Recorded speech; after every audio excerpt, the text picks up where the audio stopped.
This week on the Pete the Planner Show, man, we have three very, very different segments for you. We have four segments, so four very different segments. At first, we're going to tackle, I got a question from my USA Today column this week on life insurance, so we're going to talk about that. The next segment, we're going to talk about truly one of my biggest pet peeves on the planet, and probably yours too. You just probably don't know there's a name for it. In segment 3, we're going to talk about actually one of my biggest pet peeves in the financial industry. We're going to talk about 401k rollovers and why financial advisors love them so much, and what you should do if you leave a job and go to another job. Should you take your 401k with you? And then finally, of course, our fourth segment, biggest waste of money of the week. So here's the email. Hi Nicole, welcome. Hi, welcome back. Thank you. It's good to be back in my studio here. In your studio. Oh man, thanks for holding it down, buddy, for the last couple months here without me. My pleasure, pal. I've been in hotel rooms, and it's as creepy as it sounds. Moving on, here's the email. Dear Pete, I'm 57 years old. My kids are grown and out of the house, and I really don't feel like I need all the life insurance I once carried. I currently have $500,000 worth of life insurance, but once the kids moved out and I fully funded my retirement income strategy, the $500,000 seems excessive. It's just my wife and I now, and we have plenty of money set aside for retirement. Should I keep it just in case? It's term insurance, and it's about to increase in price. This is from Michael in Houston, Texas. Houston. I love this question. And by the way, how many people want to someday have the right and the privilege to say, I don't need my life insurance anymore? No one wants life insurance. I mean, people want you to have life insurance, but no one wants themselves to have life insurance, because it does a couple things. Number one, you're betting this money that you're going to die. You're just like, I'm going to buy this because I'm going to die. So in itself, you're admitting your mortality, which is not fun to do. It's important to do, not fun to do. As much as I know when I die, I will set my family up for life because that's the way it's structured. As much as I know that, I have very little pleasure in that. And by very little pleasure, I mean zero pleasure. None. Well, actually, I do. But I think of it this way. It's like there will be a party, and I'm not going to get invited. And there's going to be really good food there because there'll be a lot of money. Yeah. But anyway, so Michael in Houston, his situation is this. He's fully funded all the things that needed funded. His kids are out of the house. So that's your main liability when you got young kids. That's why you need a bunch of life insurance, because if you die and you're not there to earn the money to fund college, then you can blow up their situation pretty fast. Now, I know some people will disagree with me and say it's not a parent's responsibility to fund their kids' college education if they die. Great, that's how you feel. I feel differently. I'll go with my way. And of course, his wife, they have this life together. They got married. They've been married, presumably, for a very long time. And if one of them dies along the journey, then the other person's retirement is not at all what had been planned out. Essentially, what I'm saying is when you die with a growing family, when you're a parent of a growing family, it is not a blip on the radar for the other parent. It just isn't. I know when we talk about this and calculate it on paper and to say, well, we dot this I and cross this T, it'll all be okay. Eventually, the person can go back to work.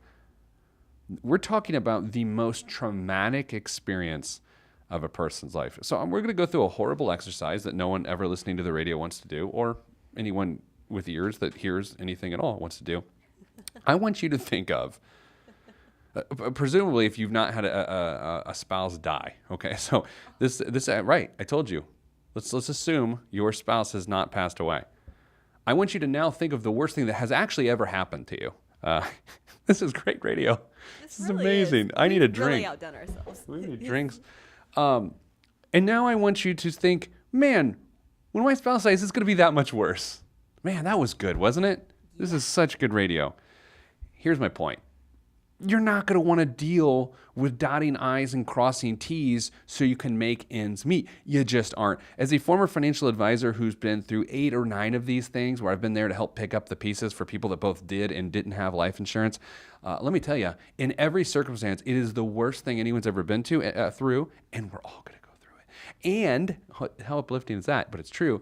And the only way it's remotely something you can get through is that there's life insurance there. because it allows a person to breathe. It allows your survivors to breathe. What a horrible conversation.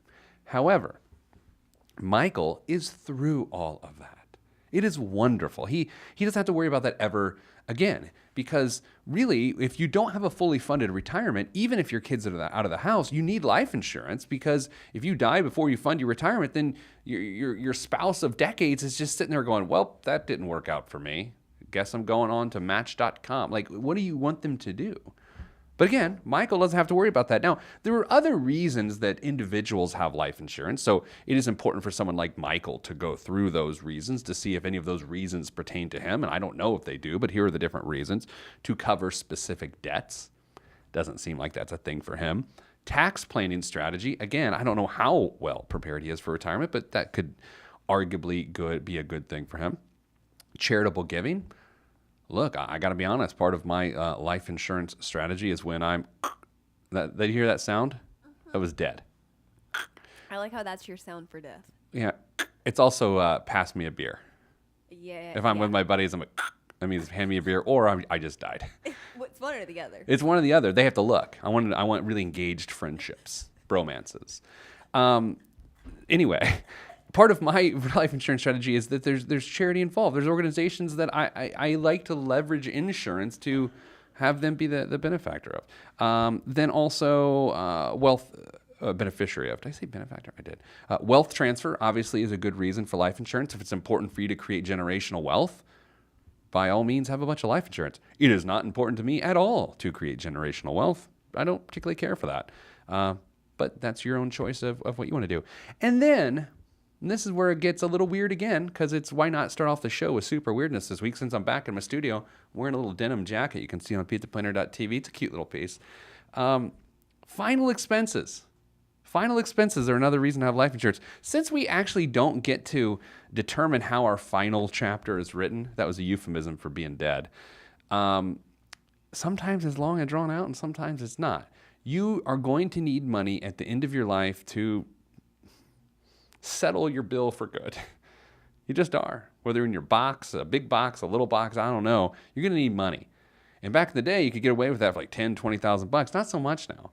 I think most people need somewhere, most middle to upper class folks need $50,000 to $100,000 of life insurance to make sure that their estates are completely settled out. Especially if you consider that, again, sometimes it's a long, drawn-out process in which a lot of medical bills are incurred and difficulties are had.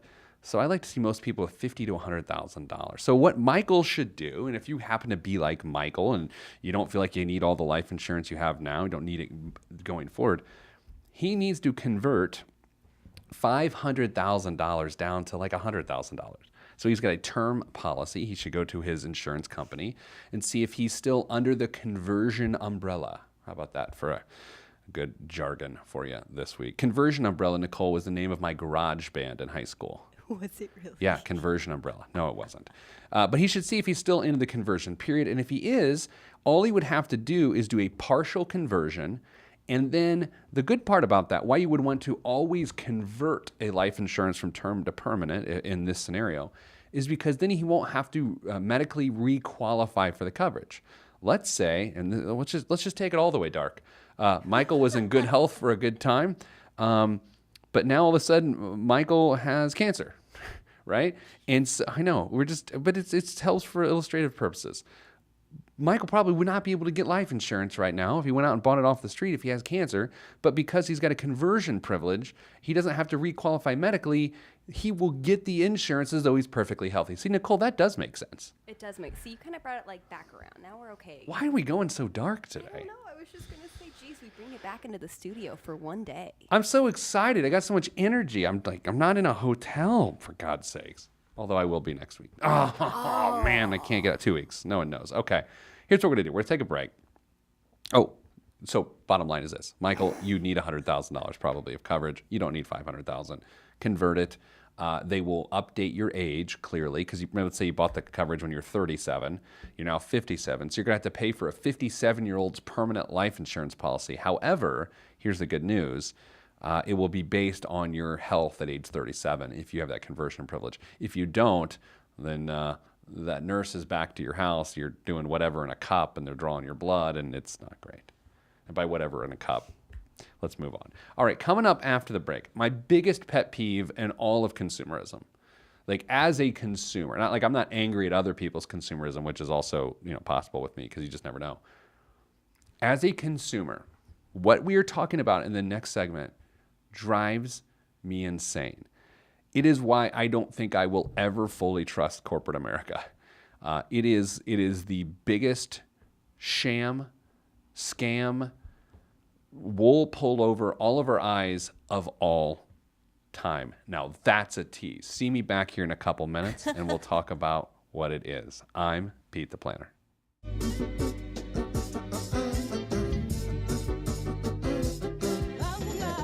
Yeah. Axe hand on the beat. Yes, sir. Glass House. Yes, sir. Mr. Kinetic, Rusty Redenbacher. ATFU. Back on the Pete the Planner show. You were waiting for it. My biggest pet peeve as a consumer. Are you ready? Are you ready? I want everyone listening right now, if you can, without compromising your safety, to pick up your smartphone. I'm going to assume for most people it's an iPhone. Just statistics would suggest that. Nicole, you're listening in the other room. I assume you have your iPhone handy because, Yes. America. I'm a millennial. I'm not a millennial by any way.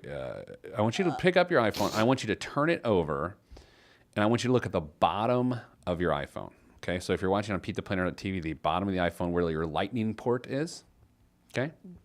Very specific. I want you to look at the screws right next to the lightning port. I kind of can. Do you see them? Yeah, I see him. They're a weird head to them. They've got a weird head. Is it a Phillips? No. It's called a pentalobe screw. What? A pentalobe screw. Wait, no, why do you know this? Well, because this is my biggest pet peeve. No. There's a reason why you need something called a pentalobe screwdriver to open your iPhone. And it has to do with this concept called planned obsolescence. Planned obsolescence is a strategy that corporate America has used for years to create products with a lifespan that is shorter than what could be produced, even at a reasonable price, in order to make you purchase something later. Again, there's several different examples of this, several different types of this. And this has come to my attention yet again, because right now, Dyson, which is the fancy sucky company, right? Is that what they call it? Is that their the vacuum company? The fancy sucky company. Why didn't they go with fancy sucky company? Because I don't like sucky makes them sound like that they're not great. Well, look, I'm not in marketing. So the Dyson company, the fancy suckers, LG, which makes everything, right? And Wahl, W-A-H-L. They make like trimmers for hair. Oh, yeah. Back when I had hair, that was appealing. Anyway, they don't want consumers to be able to fix the products when they break. So what they've done is they've refused to manufacture parts and offer those parts direct to consumers to fix the things that break. They only allow authorized repair shops to fix these. Why? It's a form of an oligopoly. Like, it is a form of controlling markets. So much so that LG is currently in a battle with legislators in Illinois to outlaw the practice of consumers repairing their own goods. What? Here's a letter to Representative Harris. I don't know who Representative Harris is. I should probably know. He is, or she is, nice catch there. How about that? Oh my gosh. Wow. That was gross of me. He or she is obviously in the House of Representatives in Illinois. Here is the letter to Representative Harris. As a leading home appliance manufacturer with major operations in Illinois, including our appliance R&D center in Buffalo Grove, LG Electronics USA strongly urges that HB 4747, that would be House Bill 4747 in Illinois, an act concerning the servicing and repair of digital electronic products, be withdrawn from consideration by the Consumer Protection Committee and the Illinois House of Representatives. Home appliance manufacturers are continuously innovating in order to make better and more functionally convenient products for consumers.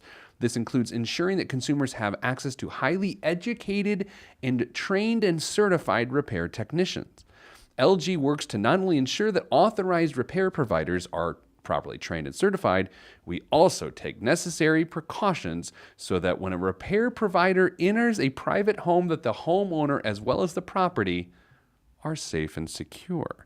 The fact that repair providers enter consumers' homes to conduct appliance repairs presents a different set of circumstances regarding the repair of digital electronic equipment, end quote. Nicole, here's what they're doing. They want to continue for you to have your television break and for you to go, you know what, it's probably just cheaper to buy another one. No. You know how, you've said that. Oh, I've yeah. said that. I've said that in the last 2 months.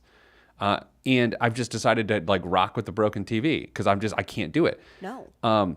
They want to have you in that scenario, and they're doing it under the guise of a repairman coming into your house and physically harming you. No. That is disgusting. No. Oh.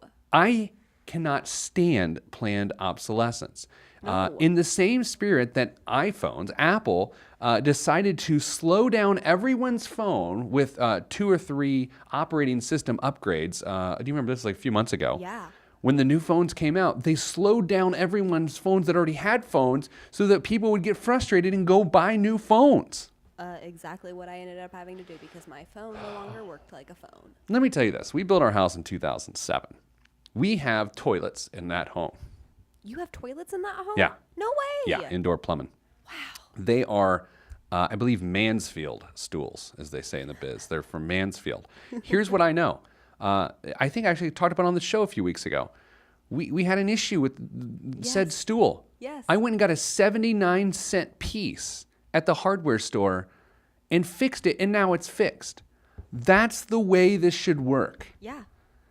Mansfield doesn't say, well, we're going to only manufacture things and then quit releasing those parts. That way people... No. They're a wonderful manufacturer. They've got all of my toilet needs in mind. They're so thoughtful. They are thoughtful of my needs to toilet myself. And we're all worked up in the denim jacket. And I'm all worked up in this denim jacket I'm wearing today. Ooh.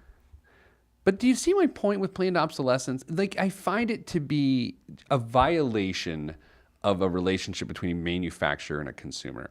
And, as the owner of a business who offers products and services, you better believe that I keep this in mind in a way that I will never go to our customers and offer them something that makes what they have obsolete and it forces them to buy a new one. It's the same reason why I've only once I created a second version of the same book, but it was so much bigger and better. I just liked the title of the book. The first one stunk. I wrote another one. But I will never do a second edition of one of our books because what in the publishing business, what that does is just completely, it's the same book. It's the same book with like 3 new pages. And I will never do that because planned obsolescence is a violation of the pact that humans have with each other. You tell him, Pete. I'm all fired up. I need to take a break. This was like your Let Me Be Frank episode. I'm upset. Coming up after the break, we're going to talk about 401k rollovers. Like, when should you do it? When should you not? It's not as cut and dry as you think. And of course, in the fourth segment, the biggest waste of money of the week. And since it's the NFL draft, I have some thoughts on professional athletes and their money, being someone who used to manage the money of professional athletes. So all that is next. Coming up, rollovers right here on the Pete the Planner Show. I am Pete the Planner.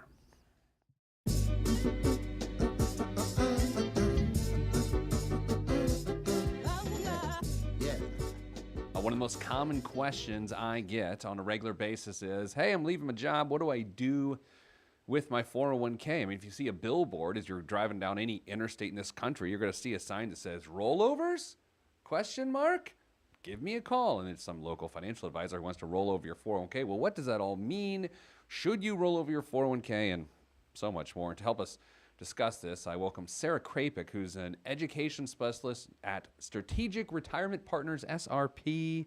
Hey, Sarah, how are you? Hey, Pete. I'm great. How are you? Good. You get this question a lot too. Like, hey, I'm leaving my job, or I'm at my new job, and I got an old 401k. Should I leave it alone? Should I cash it out? Should I bring it over to the new plan? Should I put it in an IRA? This is a question you get, right? All the time. One of the most common questions we get from participants. And I think it's one of those questions too that, and honestly, right, financial advisors love to hear asked because in many respects, sometimes it's an opportunity for a financial advisor to begin a relationship with you, because then they can begin to start to manage your money. But it can't be that simple, Sarah. How does someone begin to even break down what they should do with an old retirement plan? Okay, great. And Pete, you're exactly right. Often we are coached by various media. You mentioned the famous billboard. We've all seen it. And not only that, but we are maybe enticed or contacted by wealth managers to talk about rolling out into IRAs, especially when we're in times of transition. But keep in mind that you have a couple options when you're switching jobs, and some of them are good options.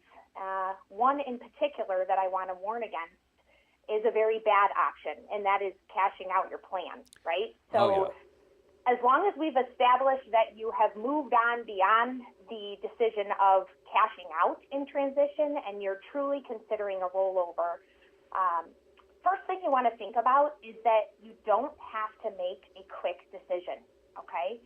There are many parties in our industry who want to make you believe that you have to make a decision. You may get letters or emails trying to persuade you to roll over your balance into an IRA, but I would encourage all participants to take their time. Keep in mind, if you have more than $5,000 in a 401k plan, it's illegal for you to be forced out of that plan. Yeah, so for many of us in transition, the best option is just to stay put for a little while, right? And that's an important element, because what a lot of people experience is they're going to get a letter in the mail if they've got less than $5,000 that says, pick an option fast, because if you don't, we're going to send you a check for whatever's, whatever your balance is if it's less than $5,000. And Sarah, that can come as a shock to some people, especially if it's the second time it happens and they have more than $5,000 and they assume they're going to get a check for whatever's their account. But you can't get a check for more automatically if you've got more than $5,000. It's sort of just a weird, nuanced rule. I don't know why they do it, but that's the way it's done. I don't know. It's very confusing. And once again, your average 401k plan participant isn't necessarily well versed in all these rules, right? So you can be confused. You can be you can feel forced into a decision. But in any case, you can leave the money in the 401k until you decide your next best step and make an informed decision. For most of us, when we leave one job, hopefully we have a plan to go to another job. And hopefully one of your company benefits will be a 401k retirement plan at your new job. And more often than not, Pete, the wisest decision is to take your money with you from job to job and roll it right into your next 401k plan. And let's talk about that. So based on what? Because from the way I've always thought about it is it's fees and it's investment options. So if you're choosing between two plans, if you can somehow quantify fees, oh, by the way, we can quantify fees, and if so we can somehow quantify your fund options and the quality of those, shouldn't the decision be based on that and that alone? Or you're saying my current job's 401k is somehow by default the preferred option? If so, why is that? Well, so you're right. Both fees and investment options play a big role, and comparing the two is really important exercise to go through when you're evaluating, staying in your old plan versus moving to your new plan. A lot of people, though, have a lot of trepidation about trying to go through that exercise on their own, right? It's fear. I don't know how to evaluate my 401k plan fees. I don't know the first thing about investment options. How am I supposed to decide what's better or, what's worse? So bear in mind there are a ton of resources out there for plan participants, whether that be an advisor, a plan advisor like we are here at SRP. We're just waiting to help participants evaluate these types of decisions and walk them through an analysis. The providers out there, you may be familiar, of course, with Principal, Fidelity, Empower, and others, can also help an employee understand what their fees and investment options are. So it's really important to look at those two factors, but there's a third factor in there that I want everyone to consider as well, and that is just the administrative ease of keeping your money well organized and in one place, okay? I meet with a lot of pre-retirees, so we're age 55 plus, you're cruising in towards your last, 10, 12 working years, and you're trying to get organized and understand what you have saved for retirement. A lot of these people don't even recall what accounts they have from their 40 years of working, right? They may have lost track of the money. They may have not checked up on the investment options in a while, and that becomes very difficult to make holistic, well-informed financial decisions as you're transitioning from working to retirement. So if the investment options and the fees are a coin flip in terms of what may or may not be better for you, I would encourage people to consider a rollover just to ease the administrative burden of keeping track of so many accounts. Yeah, I agree with that 100%. I think people, as a rule of thumb, are really disorganized with their finances. And when you consider about a person's 45-year career, and Sarah even sent me this, a person changes jobs 8+ times in their career. Staying organized and just making it a practice to, if fees and investment options are sort of a crapshoot, they're more or less the same thing between the two, then yeah, bringing it to the new plan makes a lot of sense. And there's another important distinction you made too. Not every retirement plan necessarily has a great or even any retirement plan advisor to help with some of these decisions. The platform themselves, Fidelity, One America, Empower, whoever, sometimes they don't have people in place to help you. That is why a retirement plan advisor, specifically Sarah, the folks at SRP, that's why if you have one of those, it's so important to engage with them as the employee, to engage with this plan advisor, because you're able to get this assistance. And by the way, I don't want to say it's free because there are fees within the plan. But another way to say it is you're already paying for it. You might as well get the advice. Is that a fair way to say it? Absolutely fair. And, one of the best things that we do is offer participant education opportunities. I think sometimes people shy away from those because, obviously they're, busy and they're focused on the job at hand. But if you can take 30 minutes out of your workday once or twice a year to sit down and have a financial conversation with somebody who has your best interest in mind, why wouldn't you take advantage of that opportunity? And no question within that conversation is too silly, right? So fees, investment options, rollovers are all great topics to discuss if you have the opportunity to sit down with an advisor. It's funny, the two things that most people, that are the most important in a person's life, their health and then their financial stability. It's funny how those are the two things in which most people have a fundamental misunderstanding of the mechanics of those things. Like the idea that we don't understand our health and how to stay healthy. And by the way, we also don't understand how to maintain the behaviors on how to do that. And then, you look at, I have hundreds of thousands of dollars to save for retirement. I couldn't tell you what it's in. Sarah, that's not a healthy mindset. And that's why meeting with a retirement plan advisor who's there in your retirement plan work can make so much sense, because it just really puts that control back in the employee's hands. Yeah, you're absolutely right. We're shying away from meeting with people financially, and we're shying away from our doctor's appointments, and those may be the two most important appointments you have all year. So, and if you go into that meeting, Pete, and you don't know what to ask, tell them that. Say, hey, I have no idea what to ask you. What should I be asking you right now? And it won't be the first time that we hear that in that given business day, and that's okay. Yeah, that's actually one of my favorite questions to ask another professional when I'm the consumer. I ask that question all the time. What am I supposed to be asking? Because I have no idea what the heck's going on here. Sarah, thank you so much. Sarah Krapik, Education Specialist at Strategic Retirement Partners. You can learn more about them at SRP Retire. That's Strategic Retirement Partners, srpretire.com. Sarah, thank you so much. Thank you, Pete. Coming up after the break, the BWOM, the biggest waste of money of the week. Do you like space? Do you like beer? How about some beer brewed in space? That's this week's biggest waste of money of the week, and it's next here on the Pete the Planner Show.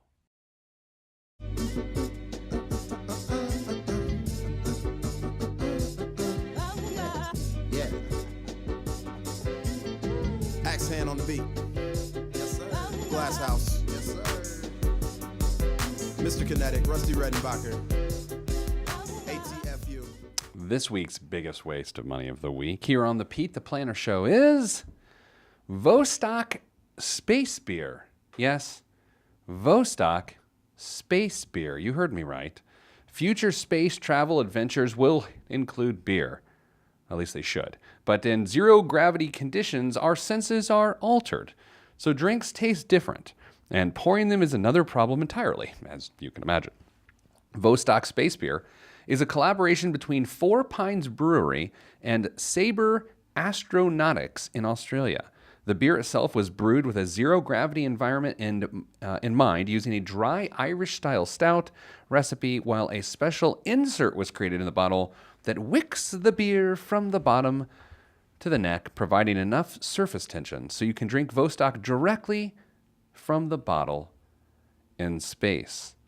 Nicole, you might be wondering, how much does a bottle of space beer cost? Are you wondering? I am. I'm on the edge of my seat. I understand that you want to know. I do. And I'm going to tell you. Please. It's $279. What? Yeah. Can I recommend something different? Yeah. You buy a case of Natty Light for like $9.99. A case of Natural Light is $9.99. Natural. And you drink all of them. And you will feel like you're in space. And it's a lot cheaper. Oh, that's bad advice. Don't do what I just said. Okay, so this weekend is the NFL draft. Now, for those that don't know, which would be pretty much everyone, I used to manage money for professional athletes. That's part of what I did as a financial advisor. The stories are interesting and sad and everything in between. And I think sometimes as people who are not professional athletes, like you and me, it's easy for us to be very dismissive of the problems and the challenges and the behavior challenges of being a professional athlete and having the money they have. But here's how I'd like you to think about it, right? In the spirit of a bunch of people about to get really rich this weekend.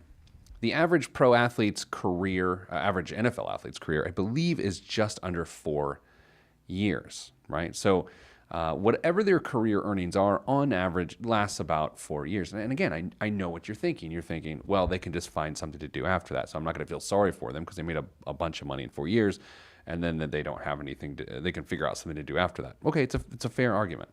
But I want you to consider this. Whatever you set your mind to do for a career, and by the way, yes, this is me defending professional athletes. So let's go ahead and I'll just give you the email address now so you can start writing. Ask Pete at PeteThePlanner.com. Of course, subject line is what it always should be. You're a dummy.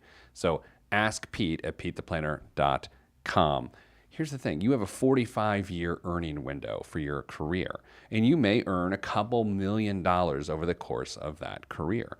These athletes may, if you only make it 4 years in the league, it's likely you only make a couple $1 million in those 4 years. Sure, you've just cut 41 years off of your sort of career lifespan, and you could go do something else. But let's be completely honest. Most of these professional athletes, from the time they were in 6th or 7th grade, they've been 100% focused, most of them, on making it to the highest level of sport, to have that career. So to suggest, well, it's over, now you can go, work at Jimmy John's or whatever else you're going to do, it's a little insincere to suggest that it's that easy. I have several friends that are former professional athletes. Some of them have transitioned well. Some of them have done the opposite of transitioning well. It's just not a pretty thing. When you also consider that the average NFL player only gets paid 17 times a year, 17 times a year, which matches up with every Sunday or every game that they play over the course of a season, including the bye week, which also suggests that there's 35 weeks in a row in which they don't receive any compensation whatsoever. I urge you to do the math on your own financial situation and see what your income paid over 17 weeks in a row and then not paid for 35 weeks in a row. How would you react to that? Right? So this is not woe is thee or woe is ye or woe is they. No one knows. There's no woeing. My point is simple.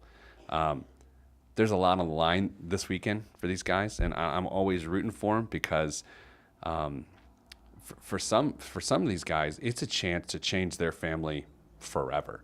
I have a couple friends again who have successfully transitioned from professional sports into other ventures, business, and whatnot, and it has been a great pleasure to watch.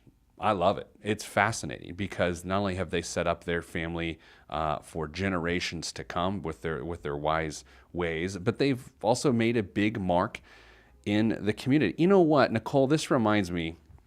You know who we're going to have on the show? No, who are we going to have on We're the going to have.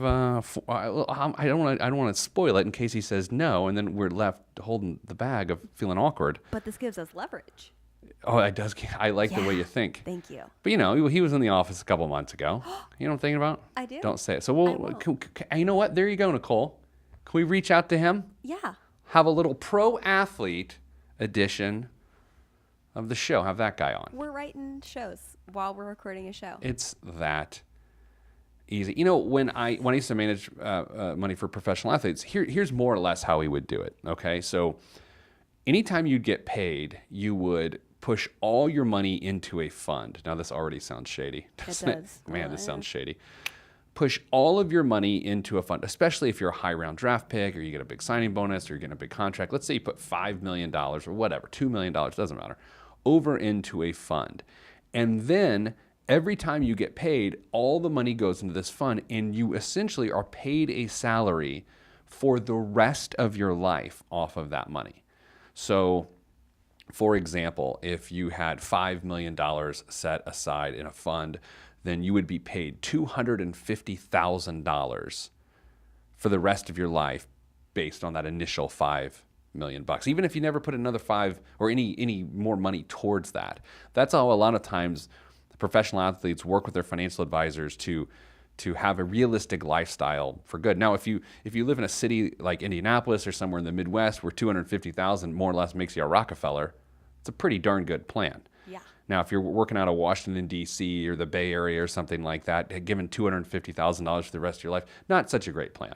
Nah. Not such a great. And by the way, when I was doing this was over 10 years ago, so salaries were a lot different then. I think it's a lot easier for a professional athlete to have $10 million set aside and could still live on $500,000 a year based on that 5% rule that a lot of financial advisors use specifically for professional athletes. But we've all seen the stories of, mid-level players blowing through $70 or $80 million over the course of their careers, primarily NBA players.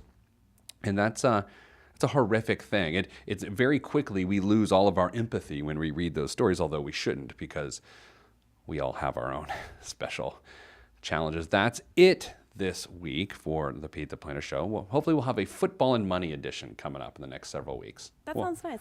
That's a title. Again, Tyler just wrote itself.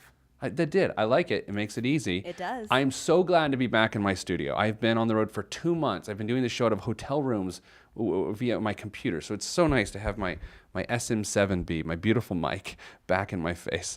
So thanks for listening. If you missed any part of the show, go watch it on PeteThePlanner.tv. You get to see my snazzy jean jacket.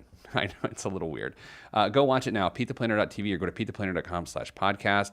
This is the Pete the Planner Show, sending you good vibes, because good vibes are all that's in the budget. I'm Pete the Planner.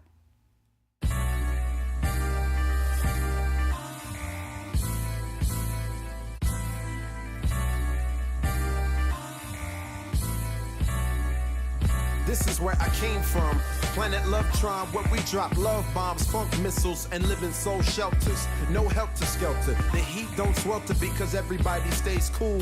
Left many moons ago to bring the philosophies of my ancestors to another place. God picked the third rock, gave me to my earth family, and told me to create. And so I am. Pen in my hand, microphone on the stand. Over vinyl, I command and demand.